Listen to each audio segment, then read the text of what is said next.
கர்த்தருடைய நாமம் மகிமைப்படுவதாக. ஆண்டவரும் உலக இரட்சகருமாகிய இயேசுவின் விலையேறப்பெற்ற நாமத்தினால் சபையார் யாவருக்கும் இயேசுவின் நாமத்தில் ஸ்தோத்திரத்தோடு கூடிய நல்வாழ்த்துக்கள். ஆமென். கர்த்தர் நல்லவர்.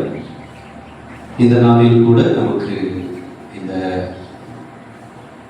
ஆசீர்வாதமான ஆராதனைக்கு பிறகு ஒரு நல்ல பக்திக்கு ஏதுவாய், பக்தி விருத்திக்கு ஏதுவான ஒரு வசனத்தை நாம் வாசிக்க கேட்கலாம். ஏசாயாவின் புஸ்தகம் 42ஆம் அதிகாரம்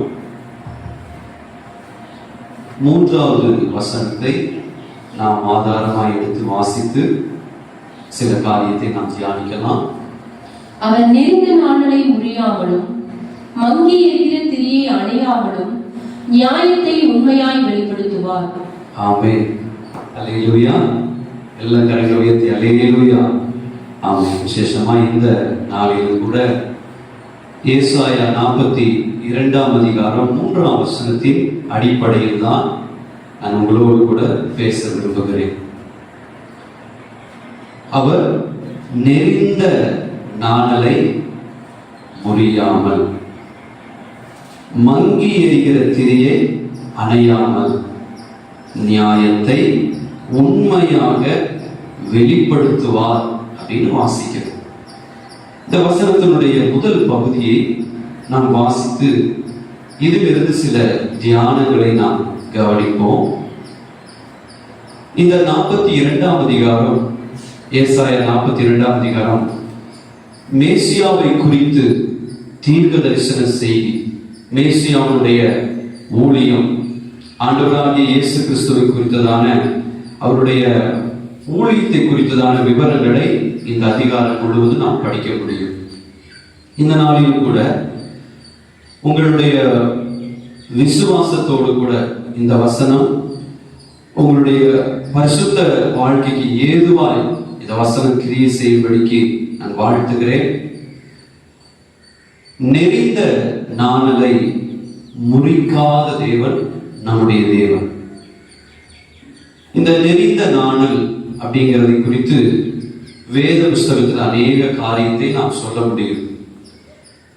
இந்த நெறிந்த நாணலை குறித்து ஆண்டவர் சொல்லும்போது, நெறிந்த நாணல் யார், நெறிந்த நாணலை குறித்து வேத புஸ்தகம் எதெல்லாம் ஒப்பிட்டு சொல்லுகிறது அப்படிங்கிறத நீங்க தியானிக்க போகிறோம்.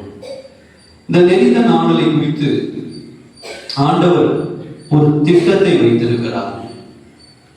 மங்கி எரிகிற திரியை குறித்து அவருக்கு ஒரு திட்டம் இருக்கிறது. என்ன திட்டம்? அந்த நெறிந்த நாணலை முறிக்க மாட்டேன், மங்கி எரிகிற திரியை அணைக்க மாட்டேன், அந்த நாணலை, அந்த மங்கி எரிகிற திரியை நான் மறுபடியும் அதை நான் ஊன்ற கட்டி எழுப்புவேன், ஆசீர்வதிப்பேன் அப்படிங்கிறதா ஆண்டவருடைய திட்டம். இந்த நாட்கள்ல இந்த நெறிந்த நாணலை குறித்து ஒரு சில காரியத்தை நாம் தியானத்துக்கு கொண்டு வரலாம். வேதத்துல இந்த நாணலை குறித்து நிறைய வார்த்தைகளை ஆண்டவர் எழுதி வச்சிருக்கிறார். 1-2 சொல்லுகிறேன். இது காயப்பட்ட நாணல் முதல் காரியம், 2வது நொறுக்கப்பட்ட நாணல், 3வது பலவீனமான நாணல், 4வது அது கசக்கி பிழியப்பட்ட நாணல், 5வது அழுத்தப்பட்ட நாணல், 6வது நிலையற்ற நாணல், 7வது உறுதியற்ற நாணல். இப்படி இந்த நாணலை குறித்து பல காரியங்கள் இந்த புஸ்தகத்தில் எழுதப்பட்டிருக்கிறது, சத்திய வேதத்தில். ஆனால் ஆண்டவர் சொல்லும் போது இந்த நாணலை குறித்து ஒரு திட்டம் வச்சிருக்கிறார் அப்படிங்கிறத நம்ம படிக்கிறோம். இந்த நாணல் பார்த்தீங்கன்னா 7 வகையாக இந்த நாணலை வேதாகமத்திலிருந்தும் சில பொதுவான சில காரியங்களில் இருந்தும் நம்ம எடுத்து படிக்க முடியும். முதலாவது ஒரு 7 காரியத்தை எங்களோடு சொல்லிட்டு செய்திக்குள்ள வருகிறேன். இந்த நாணலுடைய வகைகளை சொல்கிறேன். நாணல்னா என்னன்னு சொல்கிறேன். முதலாவது நாணல் அப்படின்னா ஆற்றங்கரையோரத்துல, நீர்நிலையோரத்துல, நதிகள் ஓரத்துல அது ஒரு நீண்ட ஒரு குச்சியை போல அந்த ஆற்றங்கரை ஓரத்துல வளரக்கூடிய ஒரு தாவரம் தான் இந்த நாணல். நாணல் புல், நாணல் கோல் அப்படின்லாம் சொல்லுகிறாங்க. இதுல 7 பிரிவுகள் இருக்கிறது. ஒன்று அச்சு நாணல், இது சிவப்பு நிறத்தில் இருக்கிறது.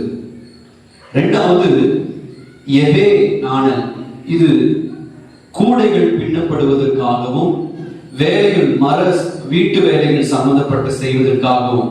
உதாரணம் சொன்னா மோசேயின் காலத்துல மோசேயை ஒரு நாணல் பெட்டியில வச்சு யாத்திராகமம் 2:3 செஞ்சு அனுப்புனாங்க பாருங்க, அந்த வகையான நாணல் எபே நாணல். மூன்றாவது ஆகாமின் நாணல், இது ஒரு நீர் நாணல் அப்படின்னு சொல்லப்படுது. நான்காவது ஆரோத் ஆச் நாணல் அப்படின்னு சொல்லப்படுது, இது காகித வகையான நாணல். ஐந்தாவது கேன், அதாவது கரும்பு போன்ற நாணல் அப்படின்னு சொல்லப்படுது. அடுத்தது 6வது காலமோஸ் அப்படின்னு சொல்ற நாணல், அதாவது இது காற்றில் அசையக்கூடிய நாணல்.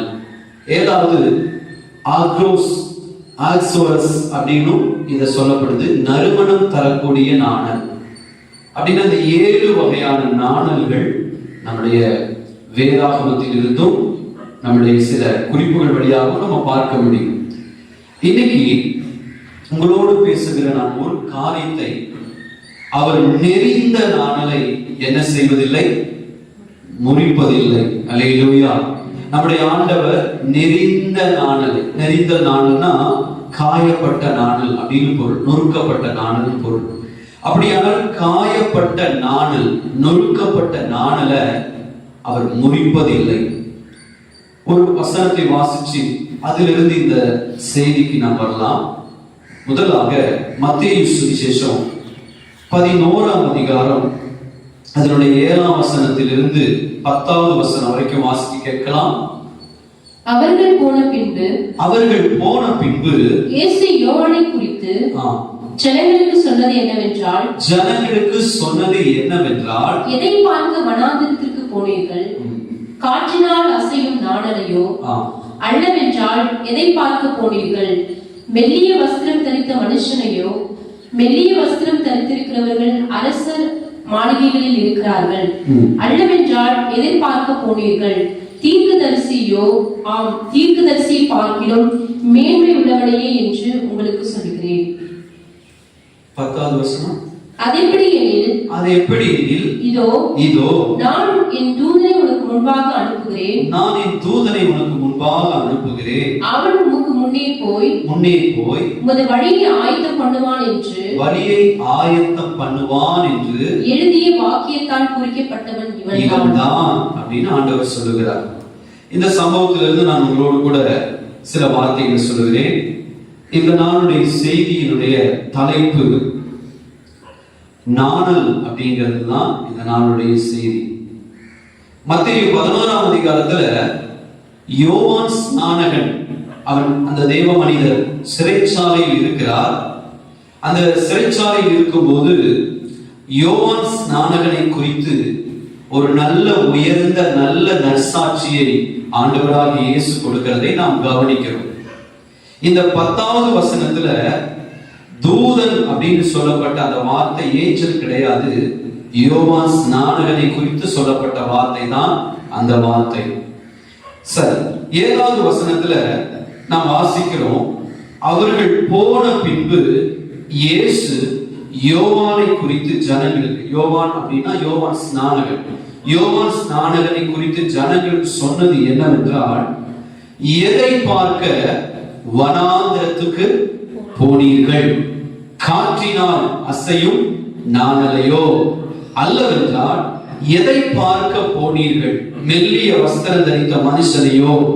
மெல்லிய வஸ்திரம் தரித்தவர்கள் அரசர் மாளிகையில் இருக்கிறார்கள். இந்த வசனத்துல நம்ம பார்க்கிறோம் என்ன, ஆண்டவராகிய இயேசு யோவான் ஸ்நானகனை குறித்து சொல்லும் போது அந்த இடத்துல மக்களுக்கு ஒரு காரியத்தை ஒப்பிட்டு சொல்கிறார். நீங்கள் வனாந்தரத்திற்கு போக காரணம் என்ன? அந்த வனாந்தர, அந்த மார்க்கத்தில் இருக்கிற யோர்தான் நதியினுடைய கரை வனாந்தரத்தில் இருக்கிறதான அந்த பகுதி முழுவதும் பாத்தீங்கன்னா இந்த நாணல் செடிகள், நாணல் கோல் நிறைய வளர்ந்திருக்கும். பாலஸ்தீன தேசத்திலேயே அதிகமாய் வளரக்கூடிய ஒரு இடம் நாணற்கோள், நாணற்புல். அது யோர்தானுடைய சமவெளி நதிக்கரை ஓரத்தின் சுற்றி எல்லா பகுதிகளிலும் அது அதிகமாய் வளரக்கூடிய ஒரு தாவரம். இந்த ஆண்டவர் கேட்கிறார், நீங்கள் காற்றினால் அசைகிற நாணலை பார்க்க போனீங்களா, இல்ல மெல்லிய வஸ்திரம் தரித்தவர்களை பார்க்க போனீங்களா அப்படின்னு ஒரு கேள்வி கேட்கிறார். ஆண்டவரே சொல்றாரு, மெல்லிய வஸ்திரம் தரிச்சவங்க வனாந்தரத்தில் இருக்க மாட்டாங்க. அவங்க எங்க பார்க்கலாம்? அரசர் மாளிகையில, பேலஸ்ல. ஏன்னா மெல்லிய வஸ்திரங்கிற ஒரு நல்ல அழகான வஸ்திரம், அது ராஜா அரண்மனையில் இருக்கக்கூடிய உயர்ந்த பதவியில் இருக்கக்கூடியவர்கள் அணியக்கூடியது. அப்படின்னா அவர்களுக்கு வனாந்தரத்துல வேலை கிடையாது. வனாந்தரத்துல யாரதான் நீங்க பார்க்க போயிருக்கீங்க அப்படின்னா, காற்றினால் அசைகிற நாணலை அல்ல, கர்த்தருடைய தீர்க்கதரிசியை. 9வது வசனத்தில் இயேசுவே சொல்கிறார், அல்லவென்றால் எதை பார்க்க, படிக்குமா? அல்லவென்றால் எதை பார்க்க போனீர்கள்? எதை பார்க்க போனீர்கள்? தீர்க்கதரிசியோ? தீர்க்கதரிசியோ? தீர்க்கதரிசி பார்க்கிலும். ஆண்டவர் சொல்கிறார் யோவான் ஸ்நானனை குறித்து, தீர்க்கதரிசியை பார்க்கிலும் மேன்மை உள்ளவனையே என்று மேன்மை உள்ளவனையே என்று உங்களுக்கு சொல்லுகிறேன். உங்களுக்கு முன்பாக வைக்கிற வார்த்தை, காற்றில் அசைகிற நாணலை பார்க்க போனீர்களா, அல்ல கர்த்தருடைய தீர்க்கதரிசியை காண போனீர்களா அப்படின்னு ஆண்டவர் முன்வைக்கிறார். இந்த சம்பவத்தை உங்களுக்கு புரியுற மாதிரி சொல்றேன். நாணச்செடி அப்படிங்கிறது காலையில 10 மணிக்கு மேல நல்ல சூரிய உதயம் வந்த பிறகு அது என்ன செய்யும் அப்படின்னா, அது தன் தலையை சாய்த்து, அது கீழே தலையை தொங்க போட்ட மாதிரி இந்த சூரியகாந்தி செடியை போல அது தன் தலையை தாழ்த்தி கொள்ளும். ஆனால் மாலை 5 மணிக்கு மேல ஒரு கிழக்கிலிருந்து வீசுகிற ஒரு தென்றல் நல்ல காற்று அந்த நாணச்செடி மேல படும்போது அது தன்னுடைய தலையை நிமிர்த்தி நேராய் நின்று அந்த நாணச்செடிக்கு மேல பாத்தீங்கன்னா நல்ல அழகான பூக்கொத்துகள் இருக்கும், அந்த தண்டுகள் இருக்கும். அது எல்லாம் மாலை 5 மணிக்கு பாத்தீங்கன்னா நல்ல பூத்து அழகாய் காட்சி கொடுக்கும். நல்ல வெள்ளை நிறத்துல, ஊதா நிறத்துல அது நல்ல அழகாய் காட்சி கொடுக்கும். ஏசு அதுதான் சொன்னார், நீங்கள் வனாந்தரத்துக்கு போக காரணம் அந்த நாணச்செடியினுடைய அழகை பார்க்க போனீங்களா அப்படின்னு கேட்கிறார். அதற்கு இயேசுவே சொல்கிறார், நீங்கள் மாலை 5 மணிக்கு பூத்து குலுங்குகிற அல்லது அழகாய் காட்சி கொடுக்கிற நாணச்செடியை பார்க்கல, அந்த வனாந்தரத்துல ஒட்டக மயிர் உடையை தரித்த ஒரு தீர்க்கதரிசி இருக்கிறார், அவரை காணதான் நீங்க போனீங்க அப்படின்னு ஆண்டவரே சொல்லுகிறார். அல்லேலூயா, ஆமென். நான் உங்களுக்கு முன்வைக்கிற வார்த்தை, ஆண்டவர் யோவான் ஸ்நானகனை குறித்து ஒரு நாணல் செடியோடு கூட ஒப்பிட்டு அவர் பேசுகிறதை நாம் பார்க்கிறோம். நீங்கள் ஒரு சில வசனத்தை வாசிச்சா உங்களுக்கு புரியும். எபேசியரின் புஸ்தகம் 4ஆம் அதிகாரம் 14வது வசனத்தை நாம் கவனிப்போமானால், நாம் இனி குழந்தைகளாயிராமல் மனுஷருடைய சூதும் வஞ்சத்திற்கு ஏதுவான தந்திரமும் உள்ள போதகமாகிய பலவித காற்றினாலே. அந்த வார்த்தையை நீங்கள் கவனிங்க, பலவித காற்றினாலே அலைகளைப் போல அடிபட்டு அலைகிறவர்களாய் இராமல். போதும். எபேசியர்ல படிக்கிற பவுல் ஒரு வார்த்தை அங்க எழுதுகிறார், பலவித காற்றுகளினால் அடிபட்டு அலைகிற அப்படின்னு ஒரு வார்த்தை எழுதுகிறார். இந்த நாட்கள்ல நாணச்செடி, நீங்கள் உதாரணம் 1-2 வசனத்தை மேற்கோள் காட்ட முடியும். ஸ்தோத்திரம். லூக்கா சுவிசேஷம் 7ஆம் அதிகாரம் 24வது வசனத்தை வாசிப்பீர்களானால் அங்கு ஒரு வார்த்தை சொல்லப்படுகிறது, யோவானுடைய தூதர்கள் போன பின்பு அவர் யோவானை குறித்து ஜனங்களுக்கு சொன்னது என்னவென்றால் எதை பார்க்க வனாந்தரத்திற்கு போனீர்கள். போதும். இன்னொரு வசனத்தை வாசிக்கலாம். யோபுவின் புஸ்தகம் 8ஆம் அதிகாரம் 11வது வசனத்தை வாசிங்க. யோபுவின் புஸ்தகம் 8ஆம் அதிகாரம் 11ஆம் வசனம். சேரில்லாமல் நாணல் ஓங்கி வளருமோ, தண்ணீர் இல்லாமல் கோரைப்புல்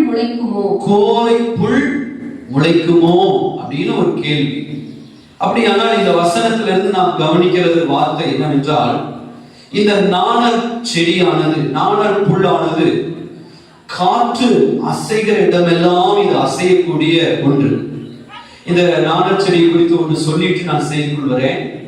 நாணல் செடி 5 அடியிலிருந்து 12 அல்லது 20 அடி வரை கூட உயரமாய் வளரக்கூடிய ஒரு தாவர இனம்தான் நாணல் செடி. கிட்டத்தட்ட அதிகபட்சமா 20 அடி கூட வளரக்கூடியது. அப்படியானால் இந்த 20 அடி உயரமாய் வளரக்கூடிய இந்த நாணல் செடி என்ன செய்யும்? இந்த வனாந்திரத்திலிருந்து காற்று வேகமாய் வீசும் போது ஓங்கி 20 அடி உயரமாய் இருக்கிற இந்த நாணல் அப்படியே காற்று வீசுகிற திசை நோக்கி தரையோடு தரையாக என்ன செய்யும்? அது படுத்துக்கொள்ளும். எந்த பக்கம் காற்று வீசுகிறதோ அந்த திசை நோக்கி அது என்ன செய்யும்? அவ்வளவு உயரமா இருந்தாலும் அந்த காற்று தள்ளுகிற இடத்தை நோக்கி அது அப்படியே தரையோடு போய் ஒட்டிக்கொள்ளும். அந்த மறுபடியும் காற்று நின்ற பிறகு மறுபடியும் தன்னுடைய இயல்பான நிலைக்கு திரும்பும். அப்படின்னா நான் சொல்லுகிற வார்த்தை இந்த இடத்துல நம்மளுக்கு கோடிட்டு சொல்லுகிற ஒரு வார்த்தை, இந்த நாணல் செடி, இந்த நாணல் எதற்கு அடையாளமாய் ஆண்டவர் சொல்லுகிறார் அப்படி என்றால், அது உறுதியற்ற தன்மை, முதுகெலும்பு இல்லாத ஒரு தன்மை. முதுகெலும்பு இல்லாத ஒரு நாணல் செடிதான் அது வளைந்து கொடுக்கும். இந்த முதுகெலும்பு இல்லாத சூழ்நிலை இன்னைக்கு கிறிஸ்தவ உலகத்துல எல்லாருடைய வாழ்க்கையிலும் பரவலாக காணப்படுகிறது. சின்ன துன்பங்கள், பாடுகள், பிரச்சனைகள், இந்த நாட்கள்ல பிரசங்கிக்கிற எனக்கும் சரி, கேட்கிற உங்களுக்கும் சரி, இந்த நாணல் செடியை போலதான் துன்பம் வந்த உடனே நாம் என்ன செய்கிறோம்? நம்முடைய இயல்பான தன்மையை விட்டு காற்று வீசுகிற இடத்தை நோக்கி, அந்த திசையை நோக்கி நாம் சாய்ந்து விடுகிறோம். ஒருவேளை நல்ல முதுகெலும்பு உள்ள ஸ்திரமுள்ள நாணலா இருப்போமானால் அது எவ்வளவு காற்று வீசினாலும், எபேசியர்ல படிச்சோமே, பலவித காற்று அடிச்சு நம்ம எவ்வளவு அடிச்சாலும், அந்த காற்று அடிக்கிற எவ்வளவு வேகம் அடிச்சாலும் நாம் உறுதியா இருப்போம். அப்ப ஆண்டவர் என்ன சொல்கிறார் என்று நான் உங்களோடு மறுபடியும் முன்வைக்கிறேன். யோவான் ஸ்நானகன் காற்றினால் அடித்து காற்றினால் அசைகிற நாணல் செடி அல்ல, அவன் கர்த்தருடைய தீர்க்கதரிசி அப்படிங்கறத உறுதிப்படுத்தினார். யோவான் ஸ்நானகனுடைய நல்ல குணநலங்கள், யோவான் ஸ்நானகனுடைய ஊழியங்கள், யோவான் ஸ்நானகனுடைய ஸ்தோத்திரம், அவருடைய தரிசனம், யோவான் ஸ்நானகனுடைய ஊழியத்துல தெளிவாய் இருந்தார். எதற்காக வந்தேன்? வனாந்திரத்துல கூப்பிடுகிறவருடைய சத்தமா இருந்தார். இயேசுவுக்கு வழியை செவ்வை பண்ணுகிறவரா இருந்தார். யோவான் ஸ்நானகன் சத்தியத்தை சத்தியமாய் போதிக்கிறதுல அவர் உறுதியா இருந்தார். ஏரோது அரண்மனையில ஒரு மிகப்பெரிய பாவம் நடந்த போது அது கண்டும் காணாமல் விட்டுவிடல, அந்த காரியங்களை குறித்து அவர் கண்டித்து உணர்த்துகிறார். அப்படியானால் உங்களுக்கு முன்வைக்கிற வார்த்தை என்னவென்றால், இந்த நாணல் செடியினுடைய அனுபவம் யோவான் ஸ்நானகனுடைய வாழ்க்கையில் இல்லை. அதுதான் இன்னைக்கு செய்தி. நாணல் செடினா எதை குறிக்குதுன்னா, உறுதியற்ற வாழ்க்கை, ஸ்திரத்தன்மையற்ற வாழ்க்கை. ஒரே ஒரு வார்த்தையை மறுபடியும் சொல்கிறேன், முதுகெலும்பு இல்லாத தன்மை, முதுகெலும்பு இல்லாத நிலை. இன்னைக்கு கிறிஸ்தவ உலகத்துல ஒரு நல்ல ஒரு ஜீவ மார்க்கம், ஒரு விசுவாச மார்க்கம், ஒரு நல்ல சத்திய மார்க்கம், நீதி மார்க்கம், ஜீவ மார்க்கமாகிய இந்த நல்ல பரிசுத்த மார்க்கத்துல இன்னைக்கு அநேக தேவ பிள்ளைகள் ஸ்திரத்தன்மை இழந்து போறாங்க. ரட்சிக்கப்பட்ட நாட்கள்ல அவங்களுக்குள்ள இருந்த சந்தோஷம், ரட்சிக்கப்பட்ட காலத்துல இருந்த வைராக்கியம், ரட்சிக்கப்பட்ட காலங்கள்ல இருந்த அந்த நல்ல கனி நிறைந்த வாழ்க்கை, இன்னைக்கு அவர் வாழ்க்கையில வருகிற சின்ன சின்ன பாடுகள், துன்பங்கள், பிரச்சனைகள் நேரத்துல அவர்களுடைய வாழ்க்கையில முதுகெலும்பு இல்லாத நாடுகள் போல அவர்கள் மாறி விடுகிறார்கள். இந்த செய்தி வாயிலாக நான் உங்களோடு கூட முன்வைக்கிற வார்த்தை, நீங்கள் நாணல் செடி போல இருந்து விட வேண்டாம். நீங்கள் கர்த்தருடைய சமூகத்தில் இருக்கிற நல்ல ஒளிவ மரமாய், கேதுருவாய், தேவதாராக, ஆண்டவருடைய கைகளால் நாட்டப்பட்ட விருட்சங்களாக நீங்கள் வளர வேண்டும் என்பதே இந்த செய்தியினுடைய முக்கிய நோக்கம். காற்று அடிக்கிற திசை நோக்கி சாய்ந்து விடுகிற நாணல். அது மட்டுமல்ல, யோபுல படிச்சோம், அது எங்க வளர்கிறதா? சேற்றுல. சொல்லுங்கம்மா, சேற்றுல வளர்கிறது. இந்த சேற்றின் அனுபவம் ஒரு பின்மாற்றத்தின் அனுபவம். சேற்றின் அனுபவம் அது இடர்களுக்கு ஏதுவான அனுபவம். சேற்றின் அனுபவம் அது ஸ்தோத்திர ஆண்டவருடைய பார்வையில அருவருப்பான ஒரு அனுபவம். இந்த சேற்றில் வளரக்கூடிய நாணலாக நாம் இருக்கக்கூடாது. ஆண்டவருடைய பிள்ளைகள் நாம் வளர வேண்டிய இடம் அது தேவ சமூகத்துல, சேற்றில் அல்ல, தேவ பிரசன்னத்துல வளரக்கூடிய அனுபவமா இருக்கணும். நாம் ஒருவேளை உலகத்துக்குள்ள வளர்ந்தாலும் வாழ்ந்தாலும் நாம் ஸ்தோத்திர தேவனுக்குள்ள வளர்கிறோங்கிற ஒரு சிந்தையோடு கூட வளர்ந்தால் எந்த இடமானாலும் தேவனுக்கு ஒரு நற்கந்தமாய் நாம் எழுதுவோம். ஆமென், அல்லேலூயா. சரி, இந்த நாணல் எதை குறிக்கிறது? ஏசாயாவின் புஸ்தகம் 36ஆம் அதிகாரம் 6ஆம் வசனத்தை வாசிக்க கேட்கலாம். ஏசாயா 36:6 படிங்க. இதோ நெறிந்த நாணல் கோலாகிய அந்த எகிப்தை நம்புகிறாய். அதின் மேல் ஒருவன் சாய்ந்தால் அது அவன் உள்ளங்கையில் பட்டு உருவிப்போம். அந்த வார்த்தையை கவனிங்க. அந்த ஒரு வார்த்தையை மட்டும் படிக்குமா? அதின் மேல் ஒருவன் சாய்ந்தால், எதின் மேல் ஒருவன் சாய்ந்தால்.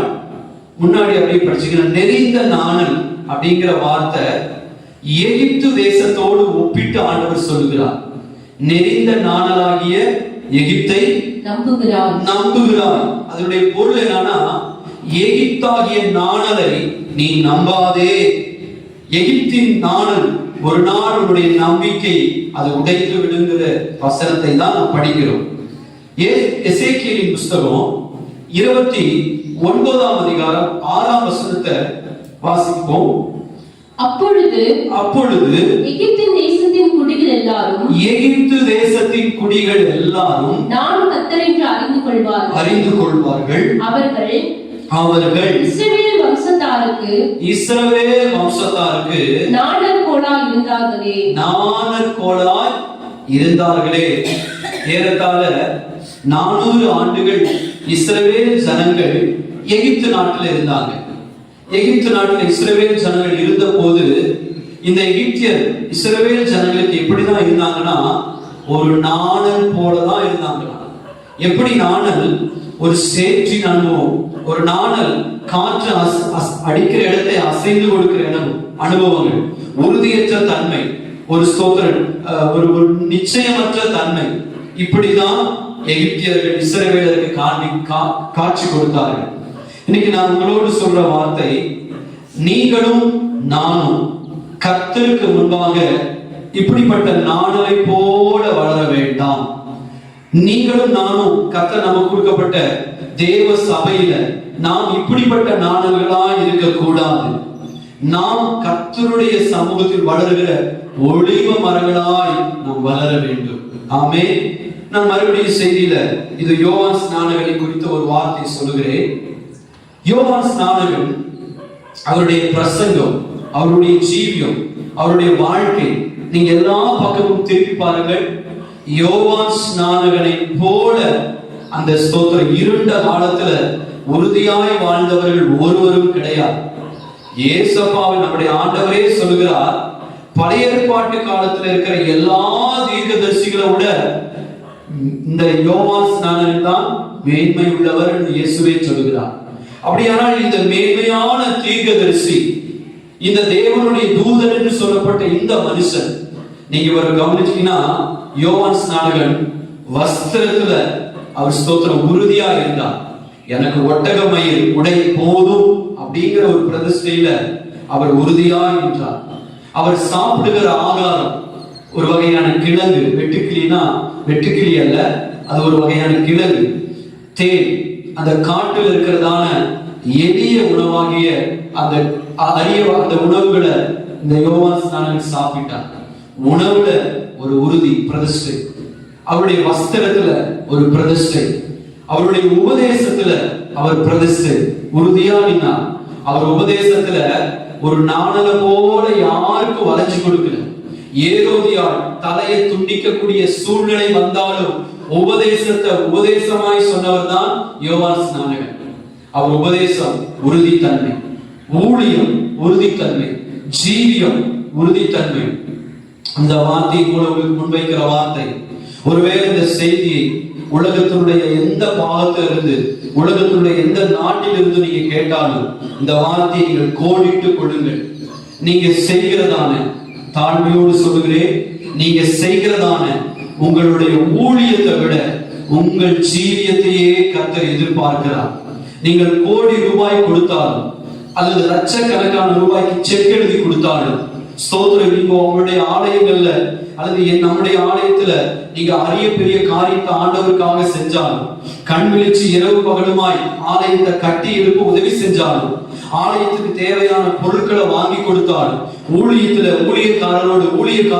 ஊழியக்காரரோடு சேர்ந்து, மூப்பர்களோடு சேர்ந்து, பராமரிப்பு குழுக்களோடு சேர்ந்து நீங்கள் பாடுபட்டாலும், உங்களுடைய வாழ்க்கையில ஆண்டவருக்கு உண்மையா இல்லாத போது இந்த ஊழியத்துக்கு வருகிற பிரதிபலன் இந்த பூமியிலே கர்த்தர் முடித்து விடுவார். நித்தியத்துல நம்முடைய நிலைமை பரிதாபமா இருக்கும். அப்படியானால் நம்முடைய ஜீவியம் மிக மிக மிக முக்கியம். இன்னைக்கு அநேகர் சில விழுந்து போன விசுவாசிகள், விழுந்து போன ஊழியர்கள், விழுந்து போன ஊழியர்களை பார்த்து அவர்கள் விழுந்தார்கள், மறுபடியும் எந்திரிச்சிட்டாங்க, நல்லா இருக்காங்களே, நாமும் விழுந்தாலும் கர்த்தர் நம்மளை தூக்கி விடுவாருங்கிற துணிகர பாவத்தோடு கூட சில காரியங்களை கண்டு உங்களுடைய ஆத்துமாவை உங்களை ஏமாற்றிக் கொள்ளாதீர்கள், ஏமாற்றிக் கொள்ள வேண்டாம் என்று சொல்லி இந்த செய்தியை சொல்கிறேன். அப்படியானால் ஆண்டவருக்கு எது தேவைன்னு நீங்க தெரிஞ்சுக்கணும். உங்கள் ஊழியம் அல்ல, உங்கள் வாழ்க்கை, உங்கள் ஜீவியம் தான் தேவை. ஜீவியம் இல்லாத ஊழியம் ஒரு நாளும் பரலோகத்துக்கு போகவே போகாது. அப்படியானால் யோவான் ஸ்நானகனை குறித்து இயேசு இவ்வளவு சாட்சி கொடுக்க காரணம் என்னன்னா, அவருடைய ஊழியத்தை விட அவர் வாழ்ந்த வாழ்க்கை இயேசுவையே அசைத்தது. இயேசுவையே அசைக்கக்கூடிய அளவுக்கு அவருடைய வாழ்க்கையில விசுவாசங்கிற பகுதியில அவர் உறுதியாய் நின்றார், ஊழியங்கிற பகுதியில உறுதியாய் நின்றார், பரிசுத்த ஜீவியங்கிறதுல உறுதியாய் நின்றார், நீதியுள்ள வாழ்க்கையில உறுதியாய் நின்றார், ஆத்தும ஆதாயம் என்கிற பகுதியில அவர் உறுதியாய் நின்றார். எந்த மனுஷனுக்காகவும் முகதாட்சி நீத்தோடு பட்சபாதத்தோடு பேசாம தன்னிடத்தில் வருகிற பரிசேயனோ, சதுசேயனோ, வேதபாரகனோ, நியாய சாஸ்திரியோ, ராணுவ வீரனோ, யூதனோ, அது புறமதஸ்தனோ, அது ஏரோதியாலோ யாரா இருந்தாலும் சத்தியத்தை சத்தியமாய் கொஞ்சமும் கலப்படமில்லாத சுத்தமான உபதேசத்தை கலப்பில்லாமல் போதிச்சார். ஜனங்கள் புகழ்ந்தார்கள். புகழ்ந்த உடனே யோவான் ஸ்நானகர் அந்த புகழ்ச்சியில மயங்கி, அந்த தென்றல் காற்றுல மயங்கி அவர் மதிமயங்கி சாய்ந்து போகல. ஏரோதுடைய அரண்மனையில் இருக்கிறவர்கள் ஸ்தோத்திரம் புயல் காற்று போல அந்த காரியத்துல பிரச்சனை செஞ்சாலும் ஸ்தோத்திரம் பயந்து போகல, பின்மாற்றத்துல பின்மாறி போகல, உறுதியாய் நின்றார். இன்னைக்கு நான் உங்களோடு சொல்கிற வார்த்தை, நமக்கு முன்பாக 2000 ஆண்டுகளுக்கு முன்பாக இப்படிப்பட்ட ஒரு தேவ மனுஷனை கர்த்தர் தந்ததுக்காய் ஸ்தோத்திரம். அந்த யோவான் ஸ்நானகன் அவர் நாணல் அல்ல, அவர் கர்த்தருடைய தீர்க்கதரிசி. நான் சொல்கிறேன், யோவான் ஸ்நானகனே இவ்வளவு உறுதியாய் நின்றார் என்றால், யோவான் ஸ்நானகனை உருவாக்கிய தெய்வமாகிய இயேசு அதை விட அதிகமாய் விசுவாசத்துல, பரிசுத்தத்துல, அவர் எல்லா ஜனங்களையும் மனதுருகி நேசிக்கிறதுல அவர் எவ்வளவு உறுதியா இருப்பார் என்று சத்திய வேதம் நமக்கு போதிக்கிறது. ஆமென். இயேசுவின் நாமத்தில் தாழ்மையோடு சொல்கிறேன், நம்முடைய ஆண்டவர் அவர் ஒரு ஸ்தோத்திரம் நல்ல தேவன். அவர் நாணல் அல்ல, அவர் ஸ்தோத்திரம் நல்ல ஒரு ஒலிவ மரமாய் இருக்கிறார். ஒரு காரியத்தை நான் சொல்லி என் செய்தியை நான் சொல்கிறேன். வேத புஸ்தகத்துல மத்தேயு 12ஆம் அதிகாரம் 20ஆம் வசனத்தை வாசிக்க கேட்கலாம். மத்தேயு சுவிசேஷம் 12ஆம் அதிகாரம் 20ஆம் வசனம்.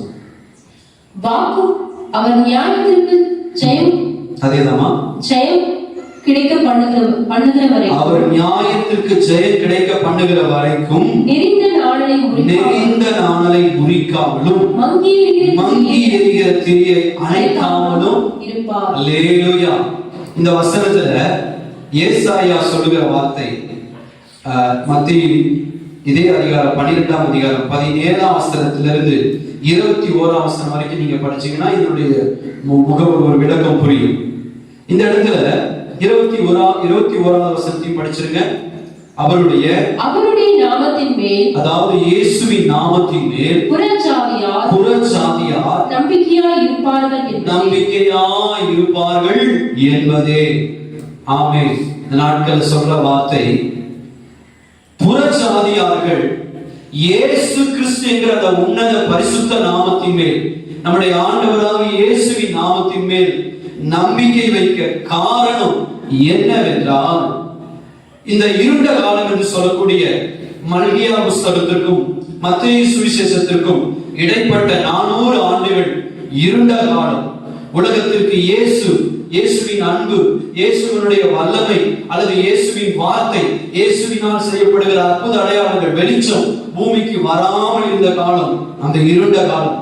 அப்படி இருண்ட காலத்துல ஒரு எரிந்து பிரகாசிக்கிற விளக்கா இருந்தவர் தான் இந்த யோவான் ஸ்நானன். அவர் எப்படி இல்லை என்றால், அவர் நாணலை போல இல்லை.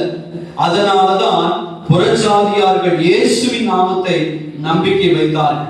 ஒருவேளை பணத்திற்காக, பதவிக்காக, சில உலக சந்தோஷத்துக்காக இந்த யோவான் ஸ்நானகனும் அவர் காற்றில் அசைகிற நாணலை போல வாழ்ந்திருப்பார் என்றால், புறஜாதியார்கள் இயேசுவின் நாமத்தை நம்பிக்கையோடு ஏற்றுக்கொள்ளாமல் போயிருப்பார்கள். ஏனென்றால் இந்த யோவான் ஸ்நானனுடைய வாழ்க்கை அப்படி ஒரு உன்னத, ஒரு லீபனோனுடைய கேதுருவின் வாழ்க்கை போல இருந்துச்சு. இந்த நாட்கள் சொன்ன வார்த்தை நீங்கள் மத்தேயு 12:20 படிக்கிறோம். நியாயத்திற்கு ஜெயம் கிடைக்க பண்ணுகிற வரைக்கும் அவர் ஸ்தோத்திரம் உங்களுடைய வாழ்க்கையை, அந்த ஸ்தோத்திரம் நாணல முறிப்பது கிடையாது, மங்கி என்கிற திரியை அணைப்பது கிடையாது. இந்த வார்த்தை, இந்த வாக்குத்தத்தங்களை விசுவாசத்தோடு பிடித்துக் கொள்ளுங்கள்.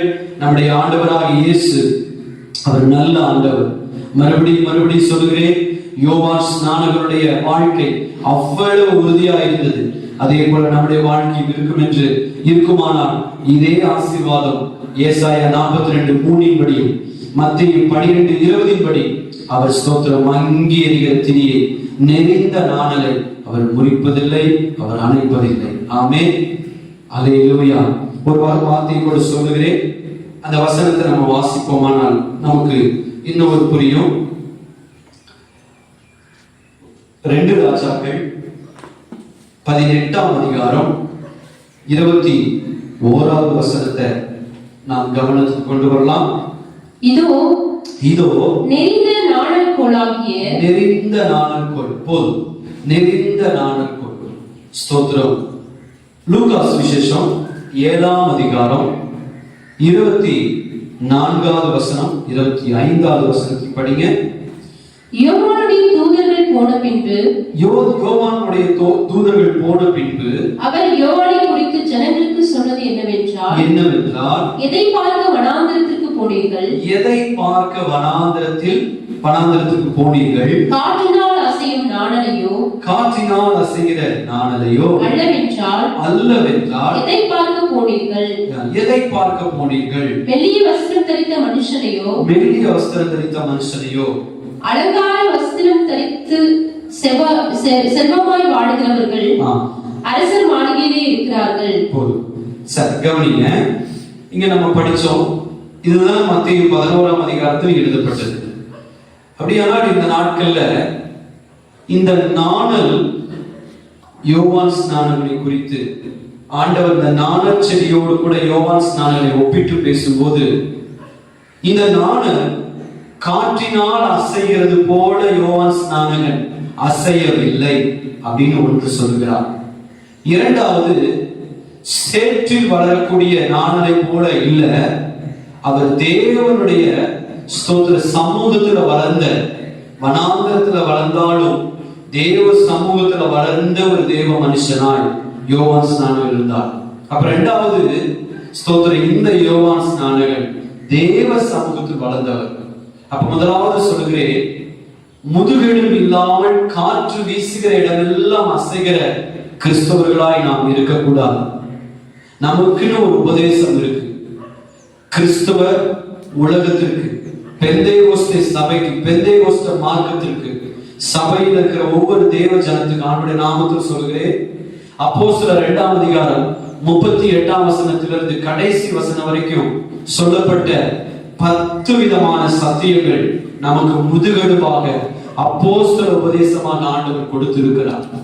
இந்த உபதேசங்களை நாம் படித்து, இந்த உபதேசம் அப்போஸ்தலர் 2ஆம் அதிகாரத்தில் சொல்லப்பட்ட அந்த மூல அஸ்திவார அப்போஸ்தல உபதேசம் தான் சபையினுடைய முதுகெலும்பாக இருக்கிறது. அப்ப நம்முடைய சபையினுடைய முதுகெலும்பு எதுன்னு நம்ம தெரிஞ்சுக்கணும். முதுகெலும்புன்னு சொன்னேன். முதுகெலும்பு அப்படிங்கிறது உபதேசம் தான் நம்முடைய சபைக்கு முதுகெலும்பு. மன திரும்புதல் அது ஒரு முதுகெலும்பு. ஞானஸ்நானம், பிதா குமாரன் பரிசுத்தாவின் நாமத்தில் ஞானஸ்நானம் எடுத்தல், ஸ்தோத்திரம், அது ஒரு முதுகெலும்பு. பரிசுத்தாவின் அபிஷேகம் அது ஒரு முதுகெலும்பு. வேறுபட்டு ஜீவிக்கக்கூடிய ஒரு வாழ்க்கை அது ஒரு முதுகெலும்பு. அந்யோன்ய ஐக்கியம் அது ஒரு முதுகெலும்பு. அப்பம் பிட்குதல் அது ஒரு முதுகெலும்பு. ஸ்தோத்ரா, தேவ சபையோடு கூட ஒருமித்து பந்தி கை கொள்வது அது ஒரு அனுபவம், அது ஒரு முதுகெலும்பு. ஸ்தோத்திரம், எப்பொழுது தேவனை துதிப்பது, எப்பொழுது நன்றி உணர்வோடு இருப்பது அது ஒரு முதுகெலும்பு. ஊழியத்துக்கு உற்சாகமாய் கொடுப்பது, ஸ்தோத்திரம், அது ஒரு முதுகெலும்பு. தான தர்மங்கள், நற்கிரியைகள், ஏழை எளிய மக்களுக்கு உதவுவது அது ஒரு முதுகெலும்பு. எப்பொழுது கர்த்தருடைய சமூகத்துல பாடி துதிப்பது ஒரு முதுகெலும்பு. ஆத்துமாக்களை சபைக்கு அழைத்து கொண்டு வருவது அது ஒரு முதுகெலும்பு. ஸ்தோத்திரம், ரட்சிக்கப்படுகிற தேவ ஜனங்கள் சபையோடு சேர்ந்து வாழ்வது அது ஒரு முதுகெலும்பு. கஷ்டத்திலும் நெருக்கப்படுகிற நாட்களிலும் பஞ்சங்களிலும் அநேக போராட்டங்களிலும் எல்லாரும் பகிர்ந்து கொண்டு வாழ்வது அது ஒரு முதுகெலும்பு. ஸ்தோத்திரம், ஏழை எளிய மக்களுக்கு தங்களால் முடிந்த உதவிகளை கைமாறு பாராமல் செய்வது அது சபையினுடைய முதுகெலும்பு.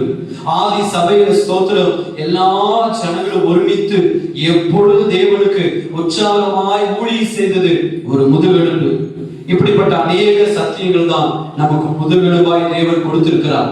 இந்த சத்தியத்தை யார் கை கொள்ளாமல் விடுகிறார்களோ அவர்கள் முதுகெலும்பு இல்லாத நாணர்களாய் இருக்கிறார்கள்.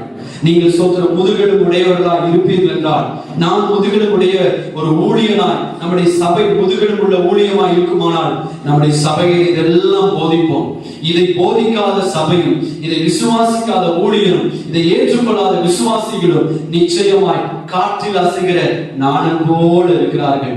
நீங்கள் எவ்வகையான செடி, எவ்வகையான நாணல்? நீங்கள் நாணலா இல்ல ஒளிவ மரமா? நீங்களே தற்பரிசோதித்துக் கொள்ளுங்கள். இந்த நாட்கள்ல முதலாவது சொல்கிறேன், நாணல் காற்றில் அசைகிறது. அப்படியானால் காற்றில் அசைகிறதுக்கு காரணம் என்னவென்றால், உபதேசம் இல்லாததினால் அசையக்கூடிய தன்மை.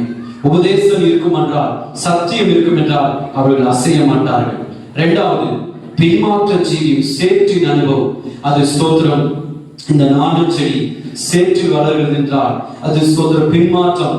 ஸ்தோத்திரம், நம்முடைய ஜீவியத்துல பின்மாற்றத்தை குறித்து நிறைய வசனங்கள் சொல்லலாம். இன்னைக்கு கிறிஸ்தவ உலகத்துல மடிந்து கிடக்க ஒரு காரியம் பின்மாற்ற அனுபவங்கள். இதிலிருந்து வெளியே வருமானால் தேவ சமூகத்துல வளரும் போது ஸ்தோத்திரம், சாமுவேல் அவர் ஸ்தோத்திர சேற்றில் வளரல, தேவ சமூகத்தில் வளர்ந்த ஒரு ஒளிவ மரம். நம்முடைய பிள்ளைகள் தேவ சமூகத்துல வளர்கிற ஒரு ஒளிவ மரமாக இருப்பார் என்றால் ஸ்தோத்திர கர்த்தர் நம்மை ஆசீர்வதிப்பார். அது மட்டுமல்ல, இந்த நாணலுடைய காரியம் என்னவென்றால் அது ஸ்தோத்திரம் நெறிந்த நாணலா இருக்கிறது. ஸ்தோத்திர ஸ்திரத்தன்மையற்றதா இருக்குது. நாம் அப்படி இல்லாதபடிக்கு நல்ல நாணல்களா இருப்போம். கர்த்தர் தாமே இந்த வசனங்களை கொண்டு நம்மை ஆசீர்வதிப்பார். இந்த யோவான் ஸ்நானகன் நாணல் போல அல்ல, அவர் ஸ்தோத்திரம் நல்ல ஒளிவ மரமாய் இருந்தார். யோவான் ஸ்நானகனை குறித்து இவ்வளவு சொல்லி நீங்கள் கேட்டிருப்பீங்கன்னா, யோவான் ஸ்நானகனிலும் பெரியவர் நம்முடைய இயேசு கிறிஸ்து, அவர் இதிலும் பெரியவர். ஸ்தோத்திரம், ஒரு மனுஷனும் ஆண்டவரே சொல்கிறார், என்னிடத்தில் பாவம் உண்டு என்று உங்களில் யார் சொல்லக்கூடும்? இயேசுவை ஒருவனும் கை நீட்டி சொல்ல முடியாது, ஒரு மத தலைவரும் குற்றப்படுத்த முடியாது. யோவான் ஸ்நானகனே இயேசுவை குறித்து சாட்சி கொடுக்கிறார், இதோ உலகத்தின் பாவத்தை சுமந்து தீர்க்கிற தேவ ஆட்டுக்குட்டி. அப்படியானால் யோவான் ஸ்நானகன் இயேசுவை இவ்வளவு உயர்ந்து சொல்லும் போது, அப்படிப்பட்ட தெய்வம் தான் நம்முடைய தெய்வம். இன்னைக்கு உங்களோடு கூட முன்வைக்கிற வார்த்தை, ஒருவேளை இந்த செய்தி கேட்கிற நீங்கள், நாம் அனைவரும் கடைசி வார்த்தைதான். ஒருவேளை நெறிந்த நாணலா, யாருக்கும் பயன்படாம, சபைக்கு பயன்படாம, தேவனுக்கு பயன்படாம நெறிந்த நாணலா, காயப்பட்ட, நொறுக்கப்பட்ட, கசக்கி பிழியப்பட்ட ஒரு நாணச்செடியை போல இருப்போம் என்றால், இன்னைக்கு ஒரு நிமிஷம் ஒப்பு கொடுங்க. ஆண்டவரே, நான் காயப்பட்ட, நொறுக்கப்பட்ட, முறிக்கப்பட்ட நாணலாய் அல்லப்பா, நான் ஒளிவ மரமாய் மாற என்னை ஒப்பு கொடுக்கிறேன்னு சொல்லுங்க. நீங்க ஒருவேளை நாணல் காது சேற்றில் இருந்தீங்கன்னா சேற்றை விட்டு வெளியே வாங்க. சந்தன விருட்சத்துல, சந்தன மரங்கள் வளரக்கூடிய இடத்துல கர்த்தர் உங்களை வளர வைப்பார். என்னாகும் படிக்கிறோம் 24:6-7 சந்தன, கர்த்தருடைய கைகளால் நாட்டப்பட்ட சந்தன விருட்சமாய் உங்களை மாற்றுகிறார். இந்த நாட்கள்ல ஆண்டவர் நம்முடைய உறுதித்தன்மையை பார்க்கிறார். எதற்கும் பின்வாங்காத ஒரு அனுபவம். நமக்கு முன்னாடி முதல் நூற்றாண்டுல வாழ்ந்த அநேக பரிசுத்தவான்களை, அநேக மிஷினரிமார்களை, அநேக ஊழியக்காரிகளை பார்க்கும்போது தங்கள் ஜீவனையே தியாகமாய் முன்வைத்தார்கள். அற்ப காரியம் கிடைக்கலைன்னா இன்னைக்கு பின்மாறி போறாங்க. ஜெபித்த போது ஜெபம் உடனே கேட்கலைன்னா சோர்ந்து போகிறோம். நம்முடைய எதிர்பார்த்த காரியங்கள் கைகூடி வரலைன்னா ஆண்டவருடைய அன்பை விட்டு தூரம் போறோம். ஆனா நமக்கு முன்னாடி வாழ்ந்த அநேக பரிசுத்தவான்கள் சிங்கங்களுடைய வாய்க்கு இரையானார்கள், பட்டயத்தால் கொல்லப்பட்டார்கள். அவருடைய ஸ்தோத்திர சரீரத்தை சவுக்கினால் அடித்து காயப்படுத்தினார்கள். அநேக ஸ்தோத்திர பரிசுத்தவான்களை செத்து போன பிரேதங்களோட கட்டி வச்சு உபத்திரப்படுத்தினார்கள். சிலர் குகைக்குள்ள போட்டாங்க, சில உயிரோட மண்ணுக்குள்ள அவர்களை கீழே இறக்கி மண்ணை போட்டு மூடினார்கள். சில பேர் எரிகிற அக்கினி சூளையில தூக்கி போட்டாங்க. இன்னும் அநேக உபத்திரவங்களை அநேகர் சந்தித்தார்கள். ஆனா இதன் நடுவிலும் தங்களுடைய விசுவாசத்தை எந்த காரியத்திலையும் விட்டு வைக்கல, எதற்காகவும் விட்டு கொடுக்கல. தங்கள் விசுவாசத்தை இயேசுவுக்காகவே வாழ்ந்து பிள்ளைகளுக்கு சொன்னாங்க, ஆண்டவருக்காக மரிப்பதே அது மேலான பாக்கியம்னு சொல்லி. அப்படிப்பட்டதான நல்ல விசுவாசத்தை நம்ம சந்ததிக்கு சொல்லி தரலாம். இந்த செய்தி கேட்கிற உங்களுக்கு சொல்லுகிறேன், நீங்க இருக்கிற சபையில, நீங்க இருக்கிற பகுதியில, அல்லது இந்த செய்தி இருக்கிற நம்முடைய சபை மக்கள், உங்களுக்கு தான் இந்த வார்த்தை. நம்ம சபையில ஒரு கைவிட்டு எண்ணக்கூடிய சில குடும்பங்கள் இருந்தாலும் நீங்க இந்த சபைக்கு நாணல போல இருக்கக்கூடாது. நீங்க நல்ல விருட்சமாய், ஒளிவமாய், கேதுருவாய், கர்த்தர் கையில் நாட்டப்பட்ட சந்தனமாய் இருக்கணும். உங்களுடைய தேவைகளை, உங்களுடைய விண்ணப்பங்களை அவர் கண்டும் கேட்டும் இருக்கிறார். நிச்சயம் தாமதித்தாலும் கர்த்தர் பதில் தருவார். உங்களுடைய தாமதம் ஒரு நல்ல தரமான பதிலுக்கு ஆயத்தமா இருக்குது. ஆனா நாடலின் வாழ்க்கையை விட்டு வெளியே வாங்க. கர்த்தர் நல்லவர், நம்மளை ஸ்தோத்திரம் பயன்படுத்துவார். நெறிந்த நாணலை அவர் முறிப்பதில்லை, மங்கி எறிய திரியை அணைப்பதில்லை. கர்த்தர் தாமே இந்த வசனத்தை கொண்டு நம்மை ஆசீர்வதிப்பார். கர்த்தருக்கே மகிமை உண்டாகட்டும். God bless you. Maranatha. Amen.